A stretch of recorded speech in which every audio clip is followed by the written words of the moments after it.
60 ஆண்டுகள் கட்சி, 70 ஆண்டுகள் கட்சி, அண்ணன் திருமாவர்கள் போல 40 ஆண்டுகள் பயணம், இன்றைக்கி 28, 29 ஆண்டுகள் அரசியல் களத்தில் இன்றைக்கி விடுதலை சிறுத்தைகள்லாம் இருக்குதுன்னா இன்றைக்கி அங்கீகாரம் கொடுத்த அழகு பார்ப்பவராக இருக்கிறார். அமைச்சர் ரமேஷ் அவர்கள் இன்றைக்கி ஆய்வுக்கு போகிறாரு. ஆய்வுக்கு போகிற இடத்துல ஒரு சம்பவங்கள் நடக்குது. அதை இன்றைக்கி வெளிப்படையாக இன்றைக்கி பேசுகிறாரு. ஆனால் எளிய மக்களுடைய வீட்டு பிள்ளைகள்ன்றதுனால இன்றைக்கி அவர் அமைச்சர்னே அடையாளமே தெரியல. இன்றைக்கி சட்டம் ஒழுங்கு கெட்டு போச்சு இன்றைக்கே கெட்டு, இந்த 10 நாள் கெட்டுருச்சா? உதயநிதி அவர்கள் சொல்கிறாரு, நீங்கள் அரசாங்கத்தை எப்படி நிர்வகிக்கிறதுன்னு கற்றுக்கிட்டு நீங்கள் பண்ணுறதுக்குள்ளே நாடு தாங்காது அப்படிங்கிற மாதிரி. இல்லை, நாடு ஏன் சுபிக்ஷமாலாம் இருந்திருக்கணும்? 60 ஆண்டுகள் நீங்கள் தானே மாறி மாறி ஆட்சி செஞ்சீங்க, ஏன் இல்லை? 20 நாட்களினுடைய ஆட்சியில் தான், இந்த 20 நாட்களில் தான் இத்தனை முறைகேடும் நடந்திருக்கு, இத்தனை சீர்கேடுகளும் நடந்துகிட்டு இருக்கு. இல்லை, நான் நடந்துகிட்டு இருக்கு, அதான் போயிட்டு இருந்தது. மின்வெட்டு இல்லை, கடுமையான காரணம், கடுமையான வெப்பசலனம் இருக்கா இல்லையா? இருக்கு. அப்போ எல்லா இடத்துலையுமே இரவு நேரங்களில் பயன்படுத்தக்கூடிய எல்லா வீடுகள்லையுமே இன்றைக்கி ஏசியெல்லாம் பார்த்தீங்கன்னா பகல் நேரங்கள்லேயும் பயன்படுத்திகிட்டு இருக்காங்க. அப்போ மின்சார தேவை அளவுக்கு அதிகமாக மாறிக்கிட்டு இருக்கு. நீங்கள் பராமரிப்பே பண்ணலை. கடந்த 3 மாதங்களா 4 மாதங்களா எந்த மின்மாட்சியிலையுமே நீங்கள் டிரான்ஸ்ஃபார்மர்லாம் நீங்கள் பழுதுபார்ப்பு பணிகள் எதுவுமே பண்ணியிருந்தால் எல்லாம் சீராக இருந்திருக்கணும்ல. கல்வித்துறை அமைச்சர் நண்பர் ராஜ்மோகன் பதில் சொல்லாமல் இருக்கிறாரா? அண்ணன் ஆதவ் அவர்கள் பதில் சொல்லாமல் இருக்கிறாரா? அண்ணன் சிடிஆர் அவர்கள் பதில் சொல்லாமல் இருக்கிறாரா?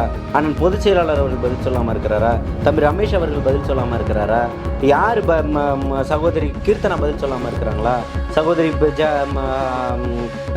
ஜெகதீஸ்வரி பதில் சொல்லாமல் இருக்கலாங்க. யார் இருக்காங்க? பிரபு பதில் சொல்லாமல் இருக்கிறாரா? யார் பதில் சொல்லலை? எல்லாரும் அமைச்சர்கள் எல்லாரும் சந்திக்கிறாங்க, பதில் சொல்றாங்க, இல்லைன்றத மாட்டுக்கு எல்லா துறை சார்ந்தும் அவர்கள் பதில் இருக்கிறாங்க. பத்திரிகையாளர் கேட்க போறதில்ல. இப்போ டெல்லி மாதிரி பிரதமரை போய் சந்திக்கிற ஒரு முக்கியமான நிகழ்வுகள்ல தெரிஞ்சுக்கிட்டு நீங்க என்ன பண்ண போறீங்க? எல்லா பத்திரிகைகளும் ஊடகங்களும் 5 வருஷமா யாருக்காக மகுடி வாசிச்சீங்க?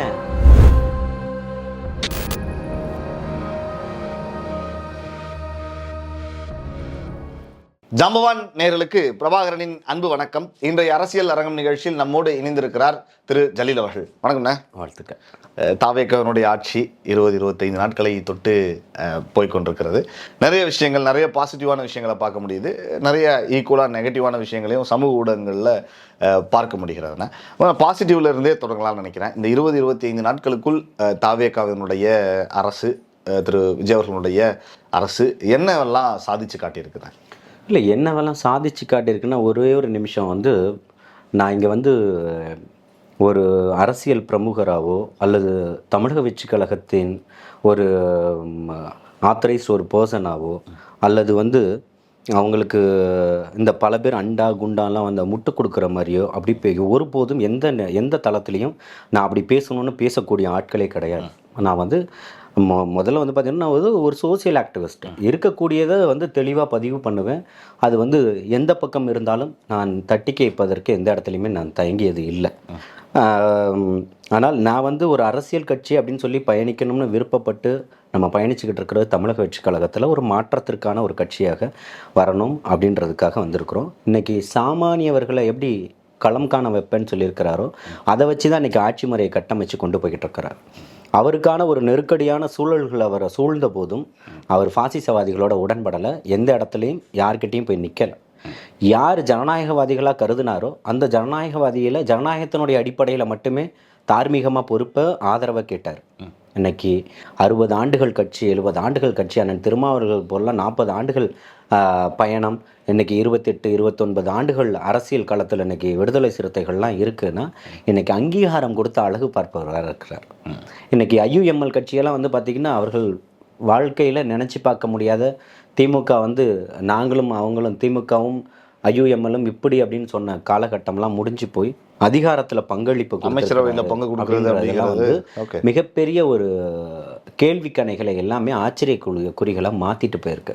இன்றைக்கி பட்டியலின சமூகத்தில் சார்ந்த நண்பர்கள் இன்றைக்கி 7 பேருக்கு, விடுதலை சிறுத்தைகளும் சேர்த்து 8 பேருக்கு இன்றைக்கி கொடுத்து அழகு பார்த்துக்கிட்டு இருக்கிறது.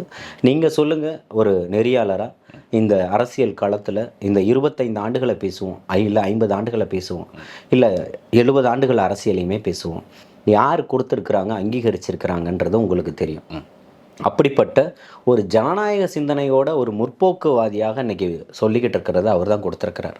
அப்படி பார்க்கும்போது இன்னைக்கு ஆட்சியை வந்து 20 நாட்களில் நீங்கள் எடை போட்டுடுங்க, ஆட்சி சரியாக நடக்குதா இல்லையானா இது எந்த விதத்தில் பிரபா வந்து இதை எப்படி கட்டமைக்கிறது எப்படி சொல்கிறதுன்றது வந்து இப்போ எனக்கு தெரியல. அதாவது பாசிட்டிவான திங்க் இல்லை, அதான் சொல்கிறேன். எந்த நல்ல ஆட்சியை நல்ல விதத்தில் பண்ணணும், அது மக்கள் ஆட்சியாக இருக்கணும். எந்த விதத்திலும் நானும் லஞ்சம் வாங்க மாட்டேன், லஞ்சம் வாங்கவும் விட மாட்டேன், உரிய நடவடிக்கை எடுப்பேன் பகிரங்கமாக சொல்லியிருக்கிறார். இருக்கக்கூடியதுக்கு வெள்ளை அறிக்கை கொடுப்பேன்னதுக்கு ஏன் பதறீங்க இருக்கக்கூடிய ஆட்சியாளர்கள் இல்லையா? இன்னைக்கு அமைச்சர் ரமேஷ் அவர்கள் இன்னைக்கு ஆய்வுக்கு போகிறாரு.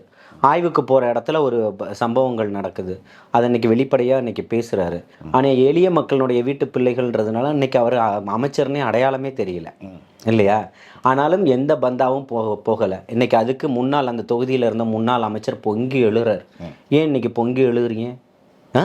அப்போ இத்தனை ஆண்டுகள் துறையில் இருக்கக்கூடிய எல்லா பிரச்சனைகளும் நீங்கள் பேசணுமா இல்லையா? பேசியிருக்கணும்ல பிரபா.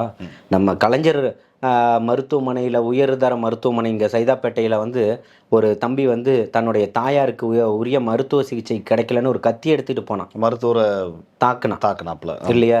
அப்போ அந்த பிரச்சனையை நீங்கள் பேசியிருக்கணும்ல. ஏன் இதை ஒப்பிடுறேன்னு சொல்லி கேட்டிங்கன்னா, உங்கள் ஆட்சி காலத்தில் நடந்த அவலங்களையும் பேசணும்ல. ஒரு தனிநபருக்கு ஏற்பட்டது தான், அவனை கொலை முயற்சிக்கு தூண்டினதாகவே இருக்கட்டும், அவன் அந்த பையன் கையாண்ட விதம் தவறாக இருக்கலாம், ஆனால் அவன் தன்னுடைய தாயாருக்கு வந்து இது கிடைக்கலையே இல்லையா? உன் தாயின் காலடியில் தான் சொர்க்கம் இருக்குன்னு சொல்லுது வேதங்கள் எல்லாமே. அப்போது அப்பேற்பட்ட தாய்க்கு ஒரு பிரச்சனைன்னும் போது அவனால், ஒரு எளிய பையன் அவனால் என்ன பண்ண முடியும்? வேதனையே குமுறல்களை அவன் மூஞ்சில் அந்த நோட்டை வந்து தூக்கி விசிறி அடிக்கிறீங்க, ப்ரிஸ்கிரிப்ஷன் நோட்டை அப்படின்னு சொன்னால் அந்த மருத்துவருக்கு யார் அந்த அதிகாரம் கொடுத்தது? அவரை பார்க்கணுன்னா ஒரு தனியார் மருத்துவமனையில் அவர் ஒரு கன்சல்டண்ட்டாக இருக்கிறாரு. அது வந்து அரசுக்கு நீங்கள் அரசு மருத்துவராக இருந்துக்கிட்டு அதை பண்ணக்கூடாதுன்னு சொன்னது எல்லாமே திமுக ஆட்சி காலத்தில் எல்லாமே நடக்கிறது எல்லாத்தையுமே பார்த்தோம். இன்றைக்கி கஞ்சா எவ்வளவு கட்டுப்படுத்தப்பட்டுக்கிட்டு இருக்குன்றதை நீங்கள் பார்த்துக்கிட்டு தான் இருக்கிறீங்க இல்லையா? அப்படி இன்றைக்கி எல்லாமே சிறைவாசிகளுடைய பிரச்சனை வந்து கொடுக்கும்போது தெரியப்படுத்துகிறாங்க. இன்றைக்கி சட்டத்துறையினுடைய அமைச்சரான நிர்மல்குமார் அவர்கள் பேட்டி கொடுக்குறாரு. இல்லை, அதுக்கு எல்லாமே நடவடிக்கைகள் எல்லாமே போயிட்டு திமுகவுடைய கடந்த கால தேர்தல் வாக்குறுதிகளிலேயே 25 ஆண்டுகள் எல்லா தேர்தல் அறிக்கையிலையும் அது இருக்கும். அப்போ இன்னைக்கு அதுக்கு தீர்வு வந்திருக்கு இல்லையா?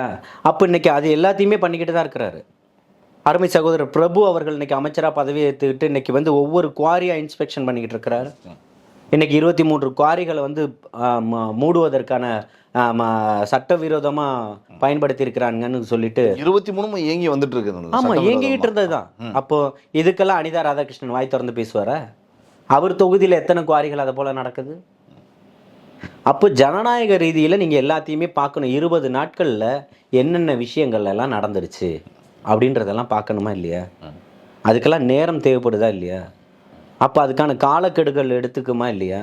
இன்னைக்கு சட்டம் ஒழுங்கு கெட்டு போச்சு இன்னைக்கே கெட்டு, இந்த 10 நாள் கெட்டுருச்சா? உதயநிதி அவர்கள் சொல்றாரு, நீங்க வந்து அரசாங்கத்தை எப்படி நிர்வகிக்கிறதுன்னு கத்துக்கிட்டு நீங்க பண்றதுக்குள்ள நாடு தாங்காது அப்படிங்கிற மாதிரி. இல்லை, நாடு ஏன் சுபிக்ஷமாலாம் இருந்திருக்கணும்? 60 ஆண்டுகள் நீங்கள் தானே மாறி மாறி ஆட்சி செஞ்சீங்க, ஏன் இல்லை? அதுக்கு பதில் சொல்லுவாரா உதயநிதி? ஏன் இல்லை? திமுக அண்ணா திமுக 2 பேர் தானே மாறி மாறி ஆட்சி செஞ்சீங்க. அப்போ நல்லா 10 நாளையில் தான் இத்தனையுமே நடக்குதுன்னு ஒத்துக்கிறாரா? சொல்லுவாரா? அதுக்கு முன்னாடி எதுவுமே இல்லைன்னு மறுப்பு கொடுப்பாரா? இதுக்கு முன்னாடி எதுவுமே இல்லை, திமுக அண்ணா திமுகலாம் சுபிக்ஷமாக இருந்துச்சு, நீங்கள் வந்து இந்த 10-20 நாட்களில் தான் அத்தனையும் நடக்குதுன்னு சொல்லுவாரா உதயநிதி? அதை சொல்கிறதுக்கு தகுதியும் திராணியும் இருக்கா உங்களுக்கு? எந்த அருகதையுமே இல்லை உதயநிதிக்குன்னு சொல்கிறேன். இதையெல்லாம் இன்னைக்கு ட்வீட் பண்ணுறவர் ஏன் இத்தனை நாளாக நீங்கள் பண்ணலை? கடந்த ஆட்சியின் முறையில் நீங்கள் பண்ணுங்கன்னு சொல்கிறேன். எப்படி பண்ணுவீங்க? எதிர்கட்சியாக தான் இருக்கும். உங்கள் அப்பா சொன்னார் திராவிட மாடல் ஆட்சி தான் நடந்துக்கிட்டு இருக்குன்னு. எதை நீங்கள் அப்பா சொல்கிறத ஒத்துக்கிறீங்களா, இல்லை நீங்கள் சொல்கிறீங்களா, இல்லை இங்கே சட்டம் ஒழுங்கு சீர்கெட்டு போய் இருக்குன்னு சொல்லிட்டு? இன்னைக்கு டிஜிபி போட்டாச்சு இல்லையா? இத்தனை 5 வருஷமாக நீங்கள் ஏன் போடலை? அதுக்கே உங்களுக்கு திராணி இல்லை. இதெல்லாம் நீங்கள் பேசலாமா? முதல்ல எதெல்லாம் பண்ணணுமோ அதெல்லாம் பண்ணிக்கிட்டு இருக்கிறாரு. 20 நாட்களில் வந்து நீங்கள் ஒட்டுமொத்தமாக உடனே நிறை குறைகள் எல்லாம் பேசிட முடியாது இல்லையா? எனக்கு தேவைன்றதுக்காக எல்லாம் இது வந்து அப்படியே 20 நாளில் பொற்காலமாக ஆகிடுது. 20 நாளில் என்னெல்லாம் நடந்துக்கிட்டு இருக்கு பாருங்கள். 20 நாள் அப்படியே அதில் பாதாளத்துக்கு போயிடுச்சுன்னு உங்களுக்கு தேவையானது எல்லாத்தையும் நீங்கள் பேசுகிறீங்க. பேச முடியும் இருக்கும், நெகட்டிவ் இருக்கும். நம்ம அதை சொல்லி தான் ஆகணும் 20 நாள். இப்போவும் நான் என்ன சொல்கிறேன்னா, ஒரு சட்டம் ஒழுங்கு சீர்கெட்டு போயிடுச்சு அப்படின்னு சொன்னால் 20 நாட்கள் இல்லையா? குற்றவாளிகள் கஞ்சா விற்றுக்கிட்டு இருக்காங்கன்னா 20 நாட்கள் இல்லையா? மதுக்கடைகள் பிளாக்ல ஓட்டிக்கிட்டு இருக்காங்களா எல்லாம் 20 நாட்கள் இல்லையா? காரணம் யாரு? அதையெல்லாம் பேசணும்ல. இங்கே இருக்கக்கூடிய சட்டங்கள் கடுமையாக்கப்படுது, தண்டனைகள் கொடுக்கப்படுது, தண்டனைகள் கடுமையாக்கப்படுது, அதையெல்லாம் பேசுங்க. குற்றங்கள் குறைக்கப்பட்டுக்கிட்டு இருக்கு. அவர் கொண்ட கொள்கையில் தெளிவாக இருந்துக்கிட்டு இருக்கிறாரு. என்னென்ன பண்ணணுமோ அத்தனையும் செஞ்சுக்கிட்டு இருக்கிறாரு. அதை ஒரு சாமானிய மக்களினுடைய முதல்வனாக இன்னைக்கு உட்காந்து பண்ணிக்கிட்டு இருக்கிறாரு. செக்ரட்டேரியட்டில் இன்னைக்கு போய் பாருங்கள். இன்னைக்கு முதல்வர் உட்காந்து வேலை செய்கிறாரா இல்லையான்னு. அவர் வேலை செய்யும்போது அத்தனை அதிகாரிகளும் உட்காந்துக்கிட்டு இருக்கிறாங்கல்ல, அத்தனை அமைச்சர்களும் உட்காந்துக்கிட்டு இருக்கிறாங்கல்ல. இதுக்கு முன்னாடி இந்த நேரங்கள்லாம் பார்த்துருக்க முடியுமா உங்களால்? இரவு 10 மணி வரைக்கும் உட்காந்துருக்குறாங்க. இதுக்கு முன்னாடி உங்களால் அப்படி பார்க்க முடிஞ்சா? அப்போ எல்லாத்தையுமே பேசுங்கன்னு சொல்கிறேன். துறையை நீங்கள் கையில் வச்சுக்கிட்டு மன்னர் முறையில் தானே நீங்கள் பயன்படுத்திக்கிட்டு இருந்தீங்க. அப்போ தம்பி ரமேஷ் அவர்கள் போகும்போது அவர் அமைச்சர்ன்ற தோரணையில் போலியே, அதை எதிர்பார்க்குறீங்க அப்படி தானே? ஒரு உங்களுடைய பரிவட்டங்களோட வரணும், ஒரு 20-30 காரில் வரணும், அப்படி பந்தாவா அமைச்சர் வராரு. அதெல்லாம் தேவையில்லை. சாதாரணமாக போகிறாரு, பார்க்குறாரு. இன்னைக்கு இருக்கக்கூடிய ஆட்சியில் நீங்கள் வந்த பிறகு பல விஷயங்கள் பேசப்படுதுன்னா அதில் மின்வெட்டு கொஞ்சம் பேசப்படுதுண்ணே. சென்னையில் குறிப்பாக பல இடங்களில் மின்வெட்டு இருக்குது அப்படின்னு சில பேர் சாலை மறியல் பண்ணுறத சில காணொலிகளில் நம்மளால் பொதுமக்கள் பேசுகிறதே பார்க்க முடியுது. என்ன காரணம் இந்த மின்வெட்டுக்கு? இப்போ ஏன்னா நீங்கள் ஆட்சிக்கு தமிழக வெற்றி கழகத்தினுடைய இந்த 4 ஆண்டு ஆட்சி காலத்தில் வந்து பார்த்தீங்கன்னா வாங்கி போட்ட டிரான்ஸ்ஃபார்மர்னு சொல்லி பேசலாமா? ஓகே. திருப்பியும் நான் என்ன கேட்குறேன்னா, நானும் பொதுமக்களில் ஒருத்தனை கேள்வி கேட்குறேன். 20 நாட்களினுடைய ஆட்சியில் தான், இந்த 20 நாட்களில் தான் இத்தனை முறைகேடும் நடந்திருக்கு, இத்தனை சீர்கேடுகளும் நடந்துகிட்டு இருக்கு. நான் வந்து நடந்துகிட்டு இருக்கு போயிட்டு இருந்தது மின்வெட்டு இல்லை, வந்து கடுமையான காரணம் கடுமையான வெப்பசலனம் இருக்கா இல்லையா? இருக்கு. அப்போ எல்லா இடத்துலையுமே இரவு நேரங்களில் பயன்படுத்தக்கூடிய எல்லா வீடுகள்லையுமே இன்றைக்கி ஏசியெல்லாம் பார்த்தீங்கன்னா பகல் நேரங்கள்லையும் பயன்படுத்திகிட்டு இருக்கிறாங்க. அப்போ மின்சார தேவை அளவுக்கு அதிகமாக மாறிக்கிட்டு இருக்கு. நீங்கள் வந்து பராமரிப்பே பண்ணலை. கடந்த 3 மாதங்களா 4 மாதங்களா எந்த மின்மாட்சியிலையுமே நீங்கள் வந்து டிரான்ஸ்ஃபார்மர்லாம் நீங்கள் வந்து பழுதுபார்ப்பு பணிகள் எதுவுமே பண்ணியிருந்தா எல்லாம் சீராக இருந்திருக்கணும்ல. இப்போ இந்த 10 நாளையில் நடக்குதுன்னா இதுக்கு யார் பொறுப்பாக இருக்கும்? இந்த பிரபான்றது தானே கேள்வி எழும்புதாரு இல்லையா? நீங்கள் ஒரு நெறியாளராக சொல்ல வேணாம், சாமானிய வெகுஜன ஒரு பொதுமக்களாக சொல்லுங்கள். 10 நாட்களில் தாவேக்கா வந்த உடனே எல்லா டிரான்ஸ்ஃபார்மரையும் மாற்றிருச்சா? ஓகே.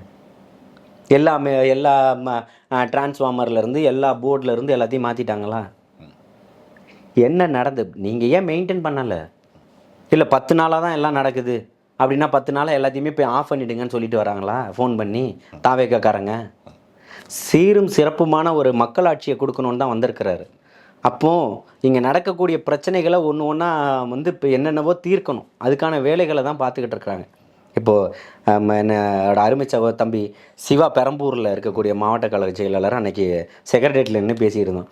ஆனால் விடிய காலம் 3:30 மணிக்கு ஒருத்தர் ஃபோன் பண்ணுறாருன்னு, சம்பில் தண்ணி வரலன்னு சொல்லிட்டு 3:30 மணிக்கு ஒருத்தர் ஃபோன் பண்ணியுமே 3:30 மணிக்கு அவர் எடுத்திருக்கிறார் பாருங்க. இதுதான் இந்த எளிமையினுடைய கட்டமைப்பு. அப்புறம் என்ன தம்பி நடந்ததுன்னு நம்ம யாருக்குன்னு 3:30 மணிக்கு நம்ம பண்ணுறது, அதுக்கு மறுநாள் காலையில் அதுக்கான நடவடிக்கைகள்லாம் எடுக்க சொல்லி பேசிட்டு வந்திருக்கேனே அப்படின்ற. அப்போது எளிய மக்களாக எளிய முறையில் தொடர்பு கொள்ளக்கூடிய அளவுக்கு தான் இங்கே அத்தனை பேருமே இருக்கிறாங்க இல்லையா? நம்ம அங்கே திருவிக்கா நகரில் தங்கச்சி பல்லவி இருக்காங்க. அவங்களுக்கு தொடர்பு கொள்றதுக்கு என்ன பெரிய இது தேவையா? விருதுநகரில் ஜெகதீஸ்வரி இருக்குது. எல்லாமே எடுத்துக்கோங்க. எல்லா பல்லாவரத்தில் எடுத்துக்கோங்க. அண்ணா நகரில் இருக்கக்கூடிய வேட்பாளரை எடுத்துக்கோங்க. ஏன் வெள்ளிவாக்கத்தில் இருக்கக்கூடிய அண்ணன் ஆதவர்ஜுனா அவர்கள் அவர் தொடர்பு கொள்ள முடியாதா? 10 நிமிஷத்தில் தொடர்பு கொண்டுடலாம். அலுவலகத்துக்கு போனால் இன்றைக்கி அவ்வளோ பேர் உட்காந்துக்கிட்டு இருக்கிறாங்க. சட்டமன்ற அலுவலகத்துக்கு போனால் அப்போ எல்லாரையுமே கான்டாக்ட் பண்ணக்கூடிய அளவில் ஒரு ஒரு ஒரு ஒரு ஒரு ஆக்சஸபிளாக தொடர்பு ரொம்ப எளிமையான முறையில் தான் இன்றைக்கி வச்சுக்கிட்டு இருக்கிறாங்க. அப்போ அதை தான் நீங்கள் பார்க்கணுமே. அதை தான் இன்றைக்கி, அதாவது கடந்த காலங்களில் உதயநிதி அவர்கள்ட்ட கேட்குறாங்க, நீங்கள் கேட்பதெல்லாம் ரொம்ப அபத்தமாக இருக்குது, திராவிட முன்னேற்ற கழக ஆட்சி வந்து 120 நாட்கள் தான் ஆகுதுன்றார். எப்போ 120 நாள்லையே அபத்தமாக இருக்குதுன்னு சொன்னவர் இன்றைக்கி ட்விட் பண்ணுறாரு. இன்றைக்கி வேலை வெட்டி இல்லாமல் உட்காந்துக்கிட்டு இருக்கிறாரு, ட்விட்டரில் போட்டுக்கிட்டு இருக்கிறாரு. அவர் வந்து இப்போ சரியான அரசியலை பண்ணிட்டு போனாரா? சரியான அரசியலை நீங்கள் பண்ணியிருந்தால் இங்கே பிரச்சனையே இருந்திருக்காது, ஆட்சி மாற்றமே இருந்திருக்காது அப்படிங்கிறீங்க. ஆமாம். அப்துல் கலாம் ஐயா என்ன சொல்கிறாரு, நீ போகக்கூடிய பாதை கரடு முரடாக இருந்தால் அது நீ உருவாக்கக்கூடிய பாதை, அது போகக்கூடிய பாதை நீ எளிமையாக இருக்குதுன்னா அது வேற ஒருத்தன் பயன்படுத்திய பாதைன்னு. அப்போ நீங்கள் பயன்படுத்தியிருந்தீங்கன்னா இந்த பாதை எளிய பாதையாக தானே இருந்திருக்கணும். இது கரடு முரடாக இருக்குன்னா அந்த பாதையில் யாரும் நடக்காத பாதை. இப்போ தான் ஒரு ஆட்சியும் அதிகாரமும் வந்திருக்கு, ஒரு அரசியல் கட்டமைப்போடு போய்கிட்டு இருக்கிறாரு. நீங்கள் 2 பேரும் மாறி எங்கள் ஆட்சி சுபிக்ஷமாக இருந்தது, எங்கள் ஆட்சி சுபிக்ஷமாக இருக்குதுன்னா அப்போ இந்த வண்டி 100லலாம் போகணும், தள்ளிக்கிட்டு தான் போய்கிட்டு இருக்கிறோம் இந்த ஆட்சின்னா அப்போ பண்ணக்கூடிய அளவுக்கு ஆட்சி நடத்த முடியாமல் அளவுக்கு இருக்குதுன்னா இந்த அவலத்துக்கு யார் காரணம்? நீங்கள் தான் மல்லாக்கப்படுத்திக்கிட்டு காரி துப்பிக்கிட்டு இருக்கிறீங்க. நீங்கள் போடுங்க, இன்னும் ட்வீட் போடுங்க, வீடியோ போடுங்க, கேட்கக்கூடிய கேள்விகளுக்கு பதில் சொல்லுங்கள், இல்லை இன்னும் நிறைய கேள்வி கணைகள் வைங்க. விமர்சனங்களை வந்து நாங்கள் எப்போவுமே கண்ணாடி போல தான் நான் பலமுறை பதிவு செஞ்சுருக்கேன். அது எங்களை சரிப்படுத்திக்கக்கூடிய ஒரு கண்ணாடியாக தான் நாங்கள் பார்த்துக்கிட்டு இருக்கோம். 10 நாளையிலே விமர்சனம் வைக்கிறீங்கன்னு நீங்கள் எவ்வளவு கீழ்த்தனமான அரசியல்வாதிகள்னு சொல்லுங்கள். அறம் சார்ந்த அரசியல் செய்யுங்கன்னு சொல்கிறேன். பெரிய விமர்சனங்கள் இந்த மாதிரி நிர்வாக ரீதியாக இருந்தாலும் பர்சனலாக ஒரு விமர்சனம்ங்கிறது இன்னை வரைக்குமே பார்க்க முடிகிறது. பேச மாட்டாரு விஜய் அவர்கள் வந்து, பேச மாட்டாரு, ஏன் பேசணும், பிரஸ்ஸை சந்திக்க மாட்டாரு. நான் என்ன கேட்குறேன்னா, குற்றச்சாட்டு வைக்கிறாங்க. நான் என்ன கேட்குறேன்னா, ஏன் பேசணும்? 234 தொகுதியிலும் ஆட்கள் போட்டுருவீங்களா? பூத் ஏஜென்ட் எல்லாத்துக்கும் போட்டுருவீங்களா? திமுக என்னைக்கோ போட்டுருச்சு. நான் சொன்னேன், எலெக்ஷன் வரத்துக்கு 1.5 வருஷத்துக்கு முன்னாடியே பூத் கமிட்டி திமுக நடத்த வேண்டிய அவசியம் என்ன பிரபான்னு உங்கள்கிட்ட கேட்டு நம்மளே பேசியிருக்கோம். ஓகே இல்லையா? 1.5 ஆண்டுகளுக்கு முன்பே நீங்கள் பூத் கமிட்டி போடுறீங்கன்னா உங்களுக்கு பயம் அன்னைக்கே வந்துருச்சு. அரசியல் களத்தில் சரியான ஒரு எதிரி இன்றைக்கி தான் நீங்கள் சந்திக்கிறீங்க. சினிமா செய்திகள்லாம் பார்க்க மாட்டோம்னு சொன்னவர் தான், அவர்கிட்ட தான் நீங்கள் தோற்று போய் உட்காந்துக்கிட்டு இருக்கிறீங்க. குறிப்பு என்னன்னா, உங்களுடைய தலைவரும் தோற்று போயிருக்கிறார், இருக்கக்கூடிய துரைமுருகன் தோற்று போயிருக்கிறாரு, எத்தனை அமைச்சர்கள் தோற்று போயிருக்கிறாங்க. இன்னைக்கு அதுக்கான நிலைப்பாடுகள் என்ன? இன்னைக்கு அரசியல் களம் எப்படி இருக்கு? எதிரின்னு 2 பேரும் சொல்லி இத்தனை 50-60 வருஷமா ஏமாத்திக்கிட்டு இருந்த மக்களுக்கு மத்தியில் இன்னைக்கு நாங்கள் 2 பேரும் பங்காளிங்கன்னு சொல்லிக்கிட்டு இருக்கிறீங்க. ஒரே இலையில சாப்பிட்டுட்டு போயிடுவோம்னு சொல்லிக்கிட்டு இருக்கிறீங்க. தனக்கான நெருக்கடிகள் வரும்போதும் பாசிசவாதிகள் கிட்ட போய் நிக்கலையே. இன்னைக்கு அவரு நின்னாரா? கொண்ட கொள்கையில் யார் உறுதியாக இருக்கா? மைக்கை பார்க்கும்போதெல்லாம் கடிச்சு சவச்சு துப்பிக்கிட்டு இருந்தார் சீமா. ஏற்கனவே வாங்கின வாக்குகளை விட 10 அது இப்போ கொடுத்தாரு பேட்டி பார்க்கல, ஒரு 10 லட்சம் ஓட்டு போட்டிருந்தா கூட நான் அப்படியே என் சின்னத்தை வச்சு ஓட்டிகிட்டு போயிருப்பேனே, அங்கீகாரத்தை வச்சுருப்பேனேன்னு சொன்னார். இல்லை, உங்களுக்கான அங்கீகாரம் இங்கே இல்லை, மக்கள் மறுத்துட்டாங்க. பேசுறதுனால எதுவும் நடக்க போகிறது, பேசுறதுனால என்ன? நீங்கள் 5 வருஷம் ஆட்சி செஞ்சீங்க, கடந்த காலங்களில் 10 ஆண்டுகள் அதிமுக ஆட்சி செஞ்சுருக்கு, எல்லா பத்திரிகைக்கும் பேட்டி கொடுத்துட்டு இருக்கிறாரு எடப்பாடியார். என்ன நடந்துருச்சு? என்ன மாற்றிட்டீங்க? பேசாதவரை தான் இன்றைக்கி மக்கள் தேர்ந்தெடுத்திருக்கிறாங்கன்னு வச்சுக்கலாமா? செயல்பாடுகள் என்ன இருந்தது? அதுக்கு பதில் சொல்லுங்கள். அண்ணா பல்கலைக்கழகத்தில் நடந்த விஷயத்துக்கு 5 மாதத்தில் நாங்கள் பாருங்கள் எப்படிப்பட்ட ஒரு இதை கொண்டு வந்துட்டோம்னு சொன்னேன். அண்ணா நகர் சிறுமிக்கு இன்றைக்கு வரைக்கும் கிடைக்கலையே, தங்கச்சி ஆசிபாக்கு கிடைக்கலையே. நீதி எது? நீதி தாமதிக்கப்படாதது தான் நீதி. ஒருத்தருக்கு கிடைக்கக்கூடியதா நீதி? ஃபெனிக்ஸ் ஜெயராஜ் விஷயத்துக்காக எவ்வளோ நாள் காத்து கிடந்தோம்? தம்பி அஜித்குமாருக்காக இன்னும் எவ்வளோ நாள் காத்துக்கிட்டு இருக்கிறோம்? அதை பற்றியெல்லாம் பேசுவாங்களா? கவின் தாயாரையே இன்றைக்கி தான் கைது செஞ்சுருக்கிறீங்க. ஆட்சி வந்த பிறகு தான் இவங்களை கவின் படுகொலையில் அந்த பையனுக்கு இப்போ எதிரானவராக இருந்தவர்களுடைய சாட்சி இன்றைக்கி தான் கைதே செஞ்சுருக்கீங்க. அப்போ இந்த 10 நாட்கள் ஆட்சி சிறப்பாக நடக்குதுன்னு சொல்லலாமா? என்ன சொல்ல போகிறீங்க? சிபிசிஐடிக்கு மாற்றிட்டாங்கன்னு சொல்ல, அது இங்கே உள்ள கட்டுப்பாட்டில் தான் இருக்குது. மக்கள் ரொம்ப தெளிவாக இருக்காங்க. நீங்கள் பேட்டி கொடுங்க. யாருக்கு கொடுக்கணும்? யாருக்கு கொடுக்கணும்? என்ன சொல்லணும்? இல்லை, வெள்ளை அறிக்கை கொடுக்குறேன்னு சொல்லியிருக்கிறாரு. மக்கள் சார்பாக செய்தியாளர்கள் கேள்வி எழுப்பாங்கல்ல, எல்லா அமைச்சர்களும் பதில் சொல்லிட்டு இருக்கிறாரு. இப்போ டெல்லி நான் என்ன கேட்குறேன், கல்வித்துறை அமைச்சர் நண்பர் ராஜ்மோகன் பதில் சொல்லாமல் இருக்கிறாரா? அண்ணன் ஆதவ் அவர்கள் பதில் சொல்லாமல் இருக்கிறாரா? அண்ணன் சிடிஆர் அவர்கள் பதில் சொல்லாமல் இருக்கிறாரா? அண்ணன் பொதுச் செயலாளர் அவர்கள் பதில் சொல்லாமல் இருக்கிறாரா? தம்பி ரமேஷ் அவர்கள் பதில் சொல்லாமல் இருக்கிறாரா?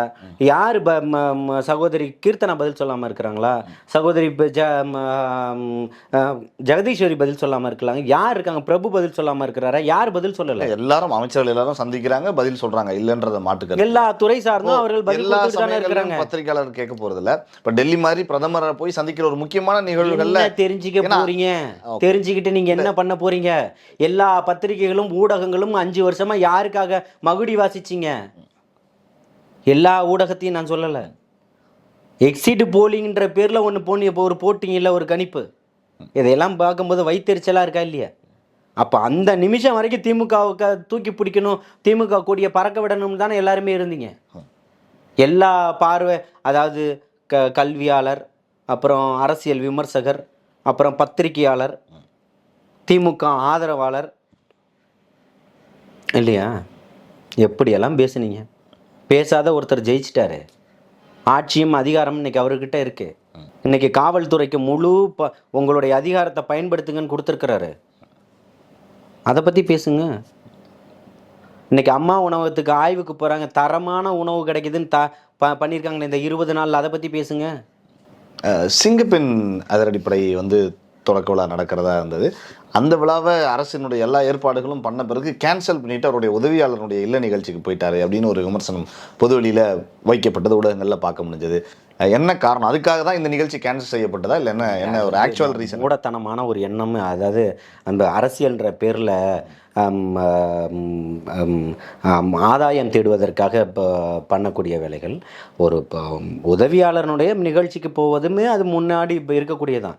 அதுக்காக அரசு நிகழ்ச்சியை புறந்தள்ளணும் எந்த முதல்வரும் எடுக்க மாட்டார். அந்த மாதிரி சீப்பான பதிலை நம்ம, அது திமுகவாக இருந்தாலும் நம்ம அந்த மாதிரி குற்றச்சாட்டுகளை வைப்போம். அங்கே இருக்கக்கூடிய சில பிரச்சனைகளுக்காக அதை வந்து மாற்றி அமைக்கப்பட்டிருக்குது. அதில் தேவையான நிர்வாக ரீதியான சில கட்டமைப்புகளை மாற்றிக்கிட்டு இருக்கிறாங்க. அதனால செய்திகள் மாற்றப்பட்டிருக்குதே தவிர்த்து அது வந்த 10 நாளையிலேயே வந்து அது எல்லாத்தையுமே ரெடி பண்ணியிருக்காங்கன்றதெல்லாம் பாருங்கள். 10 நாளில் எல்லாத்தையுமே அறிவிச்சிருக்காங்கன்றதை பாருங்கள். உடனடியாக படை தயாராக இருக்குன்றதை பாருங்கள். புரியுதுங்களா? எல்லாத்தையுமே ரெடி பண்ணியிருக்கிறாங்க.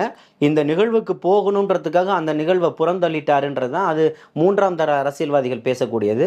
அது நான் ஒருபோதும் அதுக்கு அந்த மாதிரி பேச்சுகளை நான் பேச மாட்டேன்.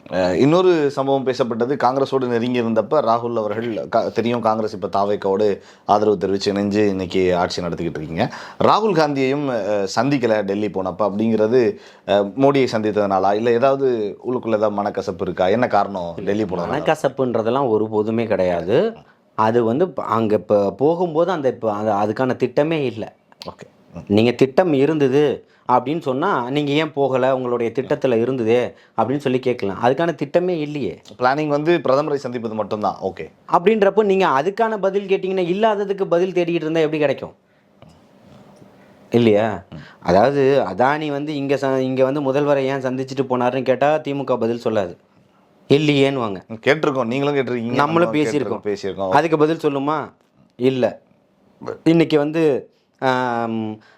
என்னது இருக்கக்கூடிய எம்எல்ஏக்கள் வந்து இங்கே வந்த உடனே அவர்கள் ராஜினாமா செய்துவிட்டு திரும்ப தாவேகா மூலியமாக பை எலெக்ஷனை சந்திக்க போகிறாங்கன்றது வந்து மிகப்பெரிய ஜனநாயக படுகொலை. அனிதா ராதாகிருஷ்ணன் மதிப்புக்குரிய முன்னாள் அமைச்சர் இப்போ வாயை வாடகைக்கு விட்டுக்கிட்டு இருக்கிறார்ல, அவர் அந்த கொளத்தூர் மக்களை ரொம்ப கேவலமாக பேசினார்ல, கேடுகட்ட மக்கள்னு சொல்லிட்டு, அந்த கண்ணியம் மிகுந்த முன்னாள் அமைச்சர் ராதாகிருஷ்ணன் அதிமுக பதவியை ராஜினாமா செஞ்சுட்டு திமுக சின்னத்தில் நின்று திருப்பியும் திருச்செந்தூர் தொகுதியில் நின்று ஜெயிச்சார். இதெல்லாம் குதிரை பேரமா கழுத பேரமா? இதெல்லாம் என்ன சொல்ல வராங்க? இதுக்கெல்லாம் பேச சொல்லுங்கள் அவரை. குதிரை பேரம் நடக்குது, இதெல்லாம் ஆட்சி முறையா? இதுக்கெல்லாம் பதில் சொல்லுங்கள். அதிமுக இதெல்லாம் பேசலாமா? தேசிய முற்போக்கு திராவிட கழகத்தில் எப்படி உடைச்சாங்கன்னு சொல்லிட்டு எத்தனை எம்எல்ஏக்களை கூட்டு போனார் மஃபா பாண்டியராஜன். அன்னைக்கு உள்ள ஊடகங்கள் அத்தனையுமே பேசிச்சே ஒரு சட்டமன்ற உறுப்பினர்களுக்கும் எத்தனை கோடிகள் கொடுக்கப்பட்டதுன்னு சொல்லிட்டு. மஃபா பாண்டியராஜனுக்கு அமைச்சர் பதவி, அதையும் பேசுவோம். வாங்க கூப்பிடுங்க பிரபா, நான் தயாராக இருக்கேன்.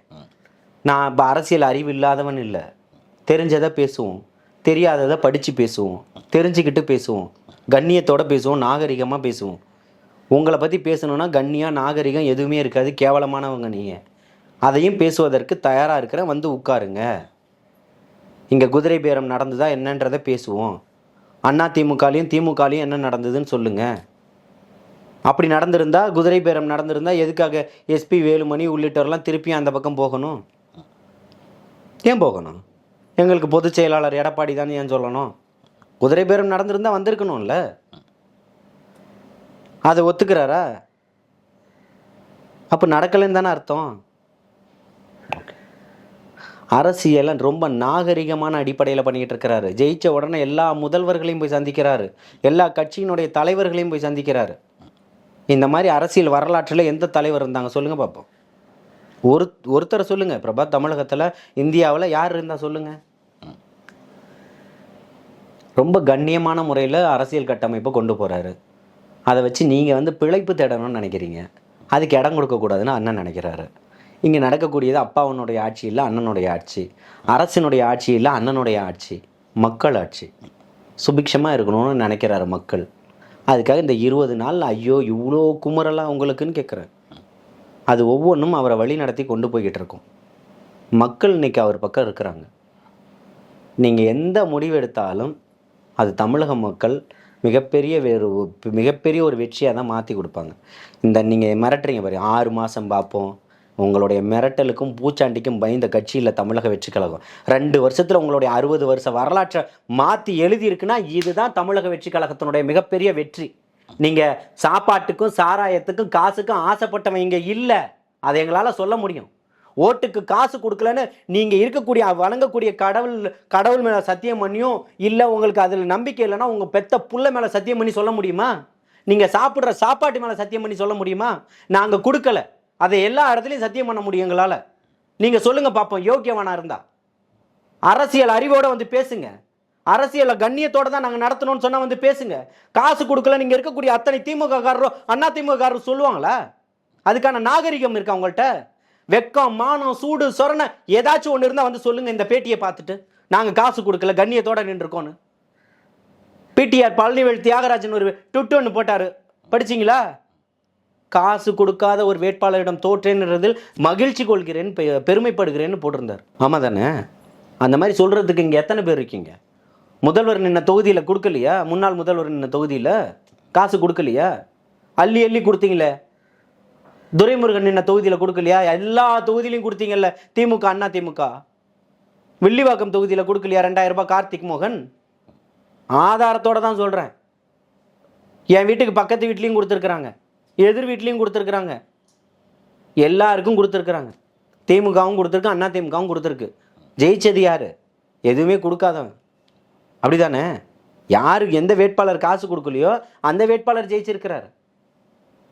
அண்ணா நகரில் கொடுக்கலையா? பல்லாவரத்தில் கொடுக்கலையா? மதுரை வாயிலில் கொடுக்கலையா? எங்கே கொடுக்கல? அம்பத்தூரில் கொடுக்கலையா? எந்த தொகுதியில் கொடுக்கல? எல்லா தொகுதிகளும் பல 100 கோடிகளை செலவு பண்ணியிருக்கீங்க. ஆனால் வாய்ப்பில்லை ராஜான்னு வாய்ப்பு இல்லாமல் ஆக்கி விட்டுட்டாங்க உங்களை. மக்கள் நீங்கள் என்ன காசு சாராயம் சாப்பாட்டை எதை கொடுத்தாலும் இந்த ஜனநாயக உரிமையை விலை கொடுத்து வாங்க முடியாதுன்றதை இதில் நிரூபித்து காட்டிட்டாங்க மக்கள். அதனால இது மக்கள் ஆட்சியாக நிச்சயமாக நடக்கும். பார்ப்போம்ண்ணே. நிறைய விஷயங்கள் எங்களுக்காக பகிர்ந்து கொண்டீர்கள். தொடர்ந்து வேறு நிகழ்ச்சிகளில் பேசுவோம். நன்றிண்ணே. வாழ்த்துக்கள்.